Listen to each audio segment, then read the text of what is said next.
All right, so this is going to be my second video on the Jaecoo J6, and this one's mainly focusing on the center console and a walkthrough deep dive of the driver's display. And we'll start off with the driver's display because it's fairly simple on this car. Sorry if there are reflections happening, but the right side of your steering wheel will do your media controls as seen on the bottom right there. And then the left side is for your AC temperature. And then if you press this to the left and right, your fan speed will go up and down. And it's the same for the left and right button on the right hand side. It's for media controls again. But as for the display itself, it's showing that I'm not wearing my seatbelts, that the headlights are on, the fog lights are on. I'm in P for park, brake and foot down for drive. Changes to D, brake and up for reverse. These cameras turn on and it's quite high res, honestly. Also, check out the mirror, D for drive, and the mirrors automatically go back up from a lowered position. And at the bottom left, you have a 38% charge battery and my estimated range, which is about 161 kilometers at the moment. And then the 0 kilowatt next to that is the amount of power the car is consuming. So if I shift it into drive, hit the accelerator, it's gonna immediately show a spike in that number. All right, I'm gonna put it back into park. And then on the right hand side is your odometer, 450, and your driving mode, eco, normal, and sport. That can be changed with these, albeit a bit tacky sort of infographics. Normal, that changes to normal here, and then a sport mode, that'll change it to sport. And you have a custom mode, that'll change that to custom again. And that's honestly pretty much it. Only thing else is that there's a pull down tab and you can change the instrument panel brightness. And then I think everything else is on your center console. I'm gonna deep dive first and show you Apple CarPlay.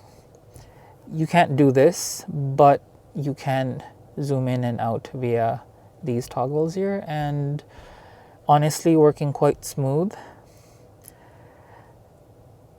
Spotify is loading. I just came back from the mountains and just connected to the data again. And the only way to go back to your home screen is a drop down. 2 swipe downs will come to your control panel. And you have things like auto hold, your glove box has to be opened via that. I wish there was a lever, but oh well. Your charging cover, your braking, your wireless charging pad, putting it here. And then you have a screen off. And then you have passenger window locking or all, and then folding your mirrors, your maintenance, your traction control, your front, your rear defrosting, your mirror adjustments, which is a complete copy of the Tesla system where on the right, I can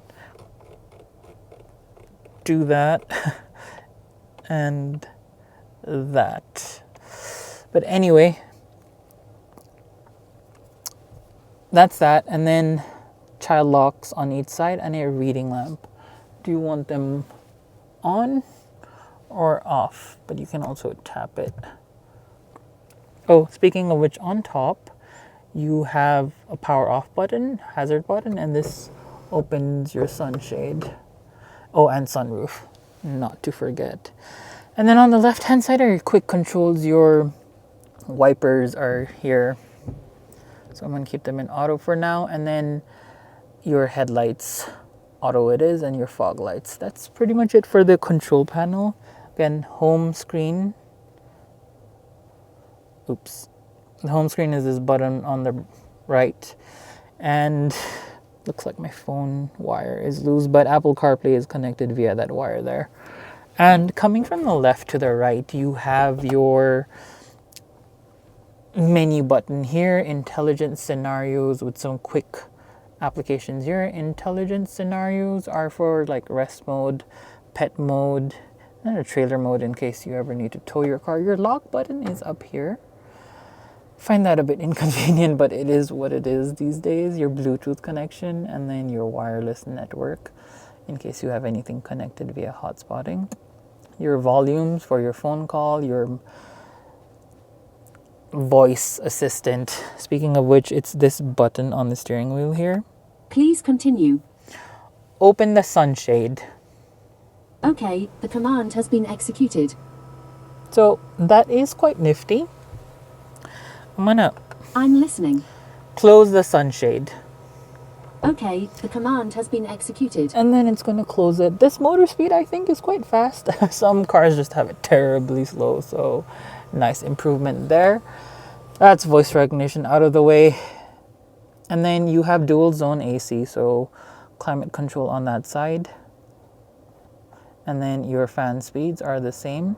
But your AC, basically, it's not like a Tesla here. You actually have physical vents, which again I really love, I guess. And then turning off auto, your defrosters, your fan speed, then a settings here for overheating protections. And then this is your heating button, and this is just for blowing air out. So I'll leave the AC on. And then you have your seat ventilation buttons here. So 1, 2, 3 modes for the 2 front seats and the 2 back seats, which I think is a really good touch for any car, honestly. Then again, you either do this or that for your ventilation types, and then this is just AC on and off as a whole. You come into this, you have your media, then you come into your phone settings. My Apple CarPlay would have connected and shown this had it been the case, or Bluetooth. And then again, quick settings here, and then you have a camera, like 360 camera. So the front also has dynamic lines, by the way, pretty high definition. And then you can also look at the sides depending on what you want, and then you can also toggle to a 3D view in case you would like that.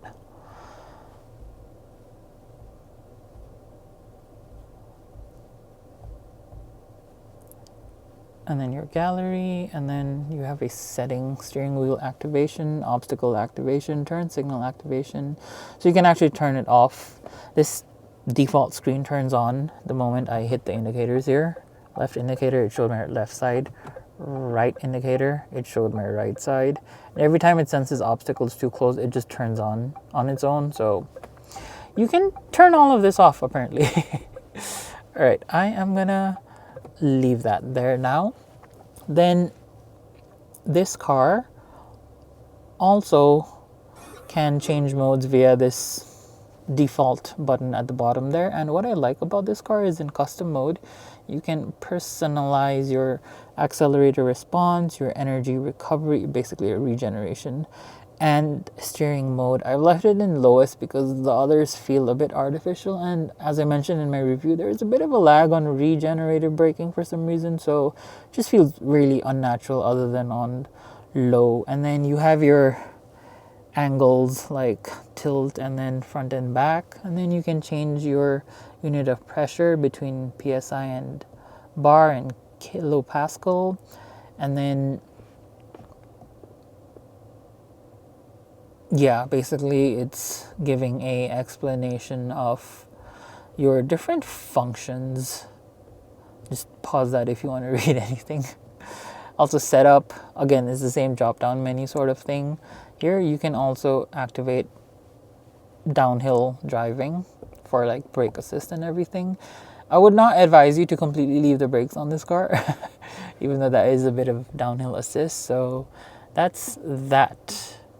It's pretty responsive. My hands are a bit dusty after off-roading for my review, so that does explain a bit of the lag here, but screen there, and then lock unlock button as I mentioned here.